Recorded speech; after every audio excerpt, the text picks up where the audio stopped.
ദൈവത്തെ ഭയപ്പെട്ടിരുന്ന, ജനത്തിന് വളരെ ദാനധർമ്മങ്ങൾ കൊടുത്തിരുന്ന, എപ്പോഴും പ്രാർത്ഥിച്ചിരുന്ന ഭക്തനായ ഒരു മനുഷ്യൻ കൊർന്നല്യോസ്. അദ്ദേഹത്തോട് ഒരിക്കൽ ദർശനത്തിൽ ദൈവദൂതൻ വന്ന് പറഞ്ഞു, കൊർന്നല്യോസെ, നിന്റെ പ്രാർത്ഥനയും ധർമ്മവും സ്വർഗത്തിലെത്തിയിരിക്കുന്നു.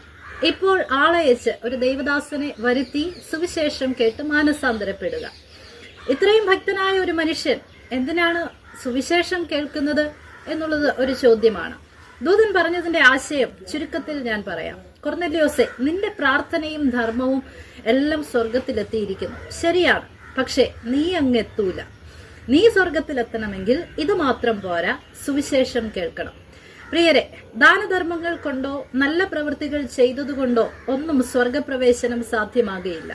കർത്താവായ യേശുവിൽ വിശ്വസിക്കുക, എന്നാൽ നീ രക്ഷ പ്രാപിക്കും എന്ന് ദൈവവചനം പറയുന്നു.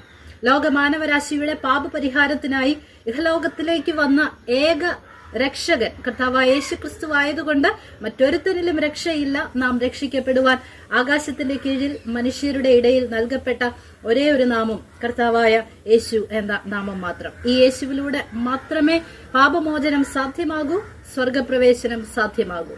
ദൈവം അനുഗ്രഹിക്കട്ടെ.